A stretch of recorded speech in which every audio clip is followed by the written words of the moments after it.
പിന്നീട് പറഞ്ഞത് യാത്രക്കാരനാണ്.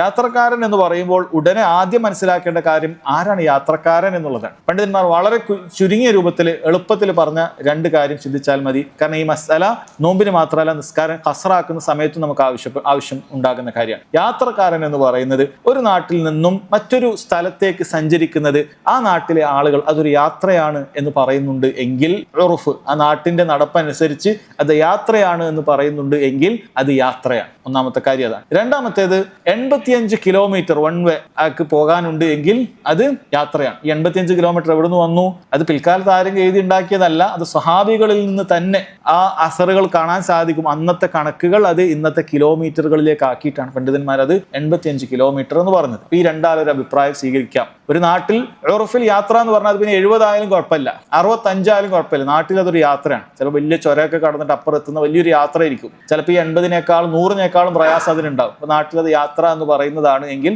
അത് യാത്ര തന്നെയാണ്. എന്നാൽ സുലൈമാൻ റുഹൈലി ഹഫിളഹുല്ലാ അദ്ദേഹം പറയുന്നു 85 ആയ പിന്നെ നാട്ടുകാരോടൊന്നും ചോദിക്കണ്ട, 85 ആയ പിന്നെ യാത്ര തന്നെ. 85 കിലോമീറ്റർ കഴിഞ്ഞ് അങ്ങോട്ട് പോയാൽ അത് യാത്ര തന്നെയാണ് എന്നാണ് പറയുന്നത്.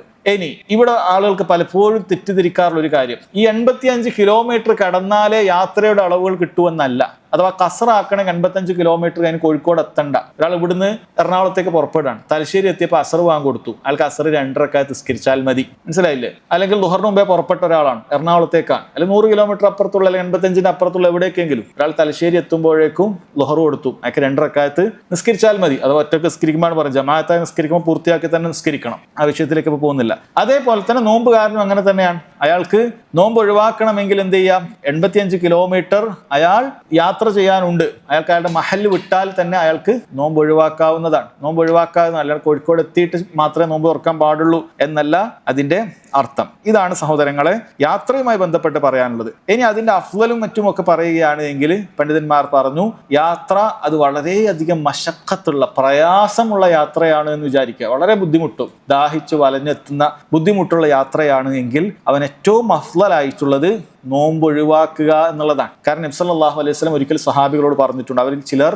യാത്രയിൽ നോമ്പ് അനുഷ്ഠിച്ചു, ഭയങ്കര വെയിലത്ത് കുറേ ആളുകൾ ഇങ്ങനെ തണലിട്ട് കൊടുക്കുകയാണ്, കാരണം ഇയാൾക്ക് വെയിൽ പോലും കൊള്ളാൻ പറ്റുന്നില്ല. അങ്ങനെ പ്രയാസപ്പെട്ട ഒരാൾ നോമ്പ് എടുത്തപ്പോൾ നബി സല്ലല്ലാഹു അലൈഹി വസല്ലം അവരെ നോക്കി പറഞ്ഞു, ലൈസ മിനൽ ബിർരി അസ്സിയാമു ഫിസ് സഫർ. യാത്രയിൽ നോമ്പെടുക്കുക എന്ന് പറയുന്നത് വലിയ പുണ്യമുള്ള കാര്യമല്ല. ചില ആളുകൾ ചോദിക്കും, ഞാൻ കുറേ പ്രയാസപ്പെട്ട് കഷ്ടപ്പെട്ട് യാത്രയിൽ നോമ്പെടുത്താൽ കൂടുതൽ കൂലി കിട്ടും. അത് ലൈസ മിനൽ ബിർ, നബി സല്ലല്ലാഹു അലൈഹി വസല്ലം പഠിപ്പിക്കുകയാണ്, അത് പുണ്യമുള്ള കാര്യമല്ല. അങ്ങനെ പ്രയാസം സഹിച്ച് നോമ്പെടുക്കണം. നിനക്ക് യാത്ര ഉണ്ടോ? ശറഈയ ഒരു യാത്രയാണ്, അതല്ലെങ്കിൽ അനുവദിക്കപ്പെട്ട ഒരു യാത്രയാണ്. ഹറാമിന് വേണ്ടി യാത്ര ചെയ്യരുത്, ഹറാമിന് വേണ്ടി യാത്ര ചെയ്യാൻ പാടില്ല. മറിച്ച് അനുവദിക്കപ്പെട്ട ബിസിനസ്സോ കാര്യങ്ങളോ ഒക്കെ പോലെയുള്ള അല്ലെങ്കിൽ ശറഈയ യാത്രകൾ, അങ്ങനെയുള്ള യാത്രകൾ കിട്ടിയാൽ അവിടെ നമുക്ക് പ്രയാസമുണ്ട് എങ്കിൽ നോമ്പ് ഒഴിവാക്കലാണ് ഏറ്റവും അഫ്ളൽ എന്നാണ് പറഞ്ഞിട്ടുള്ളത്. ഇനി ഒരാളെ സംബന്ധിച്ചിടത്തോളം ആ യാത്ര വലിയ പ്രയാസമൊന്നുമില്ല, അയാൾക്ക് നോമ്പ് ഒഴിവാക്കിയാലും ശരി നോമ്പ് ഒഴിവാക്കിയിട്ടില്ലെങ്കിലും ശരി, അയാൾക്ക് രണ്ടും ഒരുപോലെയാണ്. ഇവിടെ പണ്ഡിതന്മാർ പറഞ്ഞിട്ടുള്ളത്, അയാൾക്ക് നോമ്പ് പിന്നീട് നോറ്റു വീട്ടാൻ പ്രയാസം വിചാരിക്കുന്ന ഒരു മനുഷ്യനാണെങ്കിൽ അയാൾക്ക് അഫ്ളൽ അപ്പം തന്നെ നോമ്പെടുക്കലാണ്. പിന്നെ കള ആക്കി കഴിഞ്ഞാൽ പിന്നെ എടുക്കലൊക്കെ ഒരു പ്രയാസമുള്ള ഒരു മനുഷ്യനായിരിക്കും.